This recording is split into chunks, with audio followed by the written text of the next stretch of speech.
सर्वदा भक्त्या चण्डिके दुरितापहे रूपं देहि जयं देहि यशो देहि द्विषो जहि सुबभ्यो भक्तिपूर्वं त्वां चण्डिके व्याधिनाशिनी रूपं देहि जयं देहि यशो देहि द्विषो जहि चण्डिके शरणं ये त्वाम् अर्चयन्तीह भक्तिता रूपं देहि जयं देहि यशो देहि द्विषो जहि देवि प्रचण्डदोर्दण्डदैत्यदर्पविनाशिनी रूपं देहि जयं देहि यशो देहि द्विषो जहि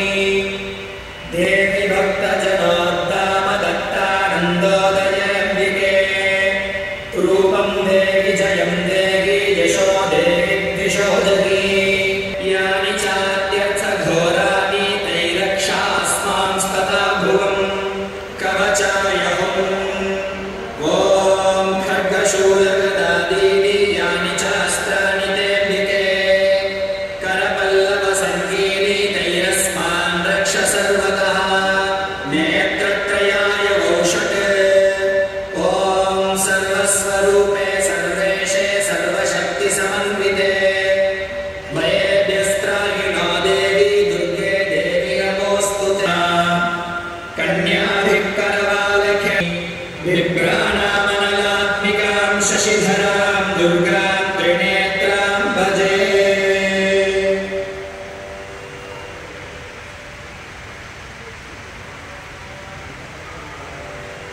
बीजम् अग्निस्तत्त्वं ऋग्वेदस्वरूपं श्रीमहाकाली प्रीत्यर्थे प्रथमचरित्रजपे विनियोगं खड्गं चक्रगदेषु चापपरिघां चूलं भुषुण्डीं शिरः शङ्खं सन्ददधीं करैस्त्रिनयनां सर्वाङ्गभूषाभृतां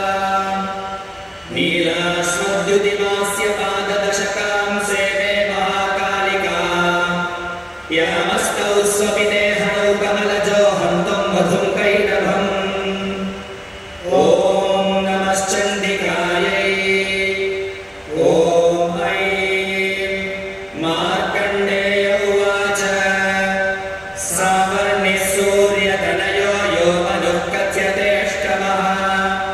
निशामय तदुत्पत्तिं विस्तराद्गततो मम महामायानुभावेनेन्तरे पूर्वं चैत्रवंशसमुद्भवः सुरतो नाम राजा भूत् समस्ते क्षितिव